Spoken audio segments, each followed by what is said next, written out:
Salam sehat, salam semangat buat rekan-rekan advokat yang baik. Selamat datang di program pencerahan hukum bersama saya Frederick J. Pinakunari. Saat ini kita akan membahas tentang class action lawsuit atau gugatan perwakilan kelompok. Nah, sebelumnya saya ajak rekan-rekan sekalian untuk like, komen, share, dan subscribe channel kami di Frederick J. Pinakunari Law Offices. Nah, kita tahu bahwa perkara atau gugatan class action sudah cukup sering diajukan. Salah satu kasus yang cukup fenomenal itu terjadi di tahun 2016 ya, ketika pemerintah Provinsi DKI Jakarta menggusur warga Bukit Duri, Jakarta Selatan dari tempat tinggalnya dengan alasan normalisasi Sungai Ciliwung. Lalu sebagian warga Bukit Duri menilai bahwa tindakan tersebut tidak memiliki dasar hukum dan mengajukan gugatan class action ya terhadap Kepala Balai Besar Wilayah Sungai Ciliwung Cisadane. Karena panjang namanya disingkat BBWSCC ya. Kemudian juga yang diajukan sebagai tergugat adalah Kepala Dinas Bina Marga Jakarta, Gubernur DKI Jakarta, Sekda Provinsi DKI Jakarta, Wali Kota Jakarta Selatan, Kepala Dinas Tata Ruang Jakarta, dan seterusnya. Nah, melalui putusan nomor 262 tanggal 25 Oktober 2017, Pengadilan Negeri Jakarta Pusat mengabulkan gugatan class action tersebut. Pemerintah Provinsi DKI Jakarta dan BBWSCC yang berada di bawah Kementerian Pekerjaan Umum dan Perumahan Rakyat dihukum membayar 200 juta rupiah kepada setiap penggugat, atau kalau dijumlahkan sekitar 18,6 miliar rupiah. Apa yang terjadi?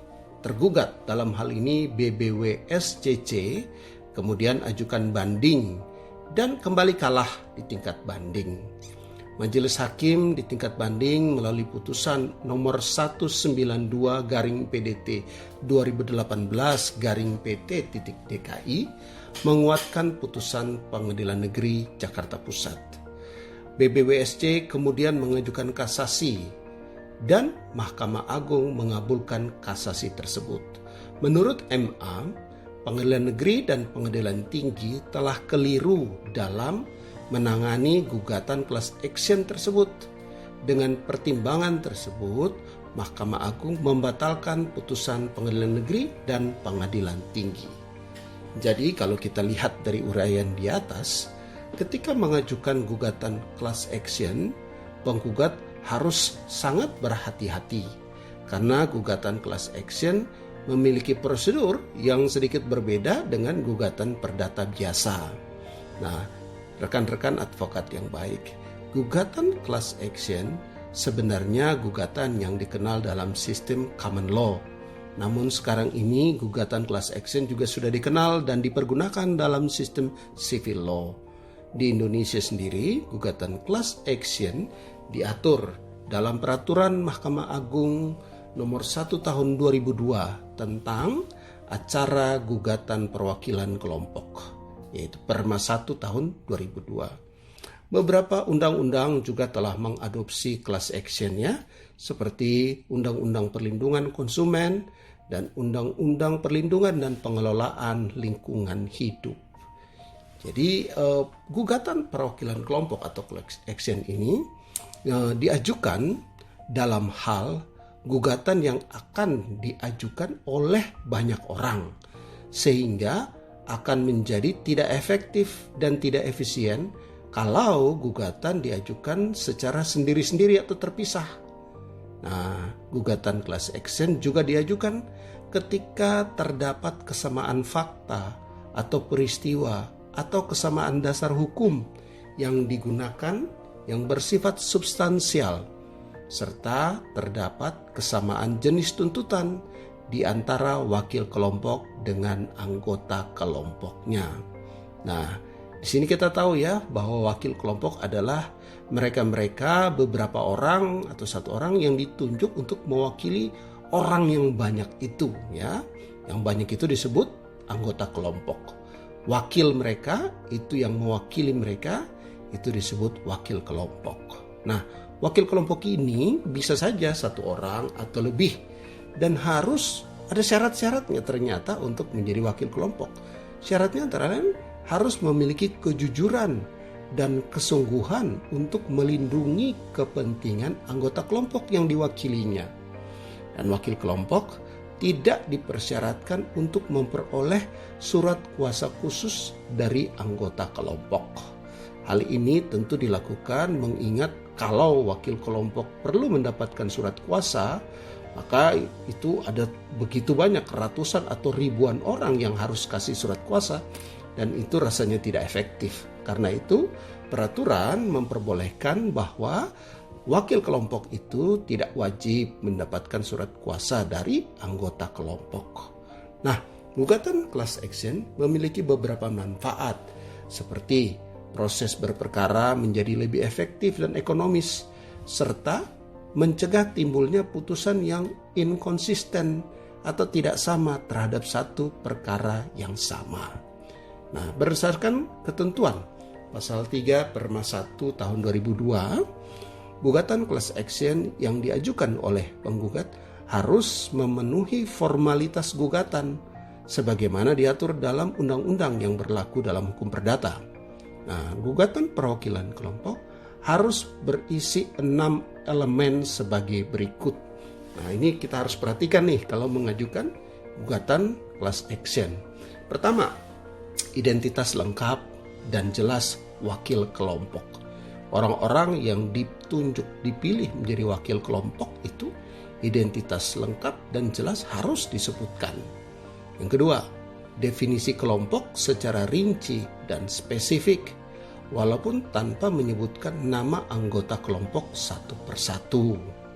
Ketiga, keterangan tentang anggota kelompok yang diperlukan dalam kaitan dengan kewajiban melakukan pemberitahuan. Dan keempat, posita dari seluruh kelompok, baik wakil kelompok maupun anggota kelompok yang teridentifikasi maupun tidak teridentifikasi yang dikemukakan secara jelas dan terperinci. Kelima, dalam suatu gugatan class action dapat dikelompokkan beberapa bagian kelompok atau subkelompok jika tuntutan tidak sama karena sifat dan kerugian yang berbeda. Dan yang keenam, tuntutan atau petitum ganti rugi harus dikemukakan dengan jelas dan terperinci, memuat juga usulan tentang mekanisme atau tata cara pendistribusian ganti kerugian kepada seluruh anggota kelompok, termasuk usulan tentang pembentukan tim atau panel yang membantu memperlancar pendistribusian kerugian. Nah, jadi ketika teman-teman mengajukan gugatan class action, perlu itu membuat secara detail, rinci, usulan ini kalau berhasil dikabulkan, uang yang banyak ini bagaimana cara membagi, mendistribusikan kepada anggota kelompok yang jumlahnya ratusan atau bahkan ribuan orang itu. Ya, termasuk usulan pembentukan tim atau panel yang membantu memperlancar pendistribusian ganti kerugian.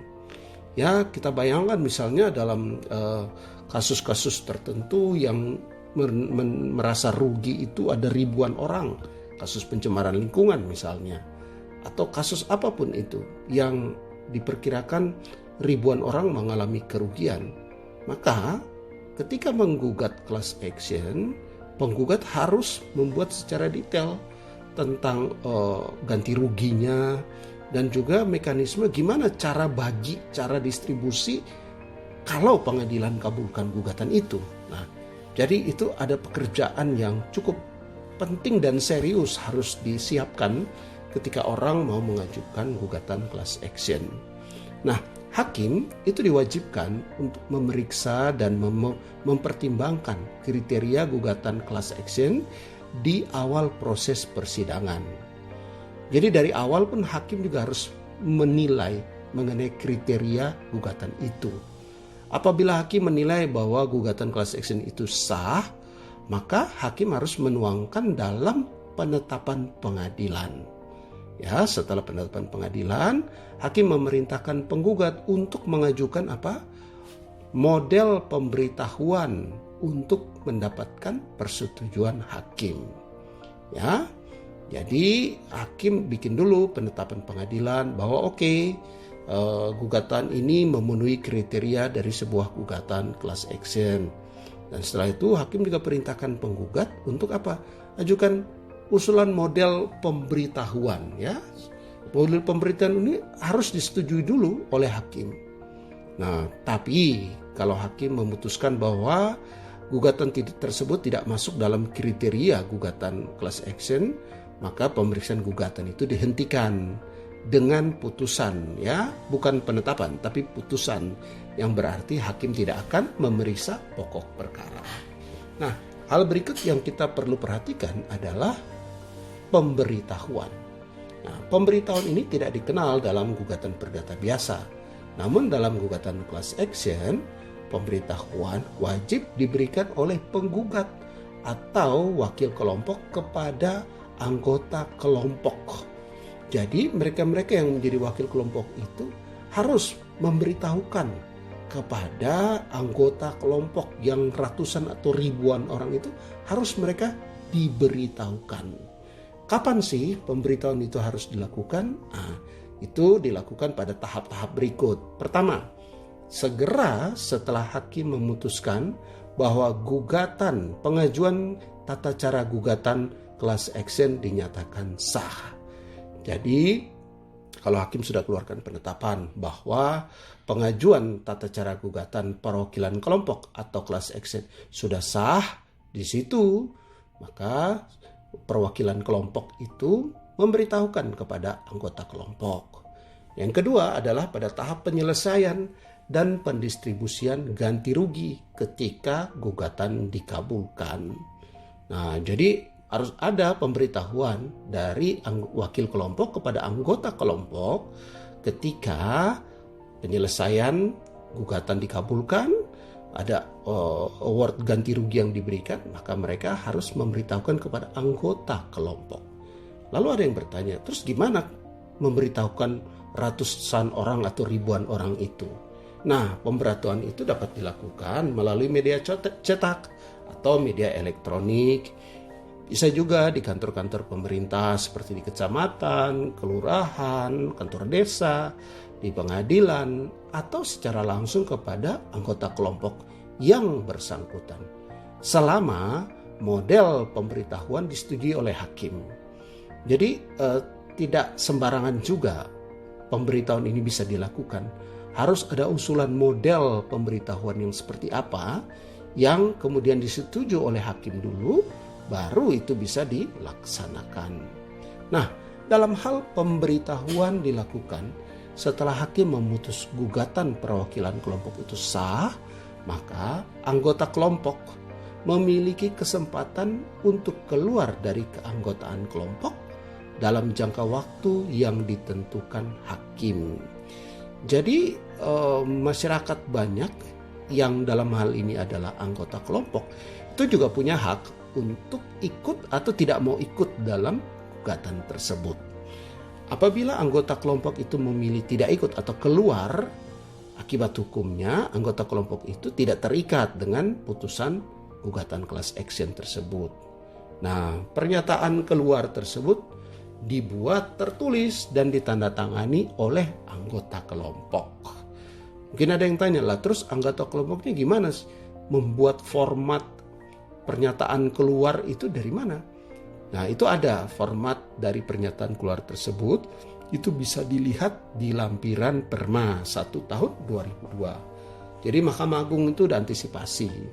Kalau ada yang mau keluar tidak mau ikutan, maka boleh saja mengisi format pernyataan keluar. Nah, jika ganti rugi yang dimintakan oleh penggugat dikabulkan hakim, maka hakim itu wajib memutuskan jumlah ganti rugi secara rinci. Kemudian penentuan kelompok atau subkelompok yang berhak kemudian mekanisme pendistribusian ganti ruginya, langkah-langkah yang wajib ditempuh oleh wakil kelompok, dan proses penetapan dan pendistribusian, seperti kewajiban melakukan pemberitahuan atau notifikasi. Nah, jadi selain pihak penggugat yang harus mendeskripsikan secara detail, hakim pun kalau memutuskan memberikan persetujuan untuk pergugatan ganti rugi, hakim harus detail, rinci, termasuk juga menentukan tadi kelompok atau subkelompok mana yang berhak. Cara membaginya gimana itu? Langkah-langkah yang harus dilakukan oleh wakil kelompok itu gimana? Pendistribusiannya gimana? Notifikasinya gimana? Itu semua harus disebutkan dalam putusan. Nah, itu uraian mengenai apa itu yang namanya gugatan class action. Mungkin ada yang bertanya, ini beda nggak sama gugatan perdata biasa? Ya, jadi walaupun dalam gugatan class action ada hal-hal yang beda dengan gugatan perdata biasa, namun prosedur beracaranya kurang lebih sama. Di awal dan selama masa persidangan, hakim wajib untuk melakukan mediasi, ya, meminta para pihak untuk berusaha berdamai melalui proses mediasi. Nah, mediasi ini kita tahu ya diatur dalam peraturan Mahkamah Agung nomor 1 tahun 2016 tentang prosedur mediasi di pengadilan. Apabila mediasi gagal, maka persidangan lanjut dan tergugat diberikan kesempatan untuk ajukan jawaban. Kemudian penggugat ajukan replik, kemudian tergugat ajukan duplik. Nah, setelah itu sidang lanjut dengan pembuktian dari penggugat dan tergugat dan ditutup dengan kesimpulan. Nah, upaya hukum yang dapat dilakukan dalam gugatan class action sama juga dengan upaya hukum dalam gugatan perdata biasa. Setelah hakim pengadilan negeri mengeluarkan putusan, pihak yang tidak puas boleh mengajukan banding ke pengadilan tinggi. Kalau ternyata putusan pengadilan tinggi juga tidak mendatangkan hasil yang diharapkan, maka pihak yang bersangkutan pun boleh melakukan kasasi dan peninjauan kembali ke Mahkamah Agung. Nah, rekan-rekan advokat yang baik, demikianlah uraian singkat tentang gugatan class action. Semoga bermanfaat. God bless you.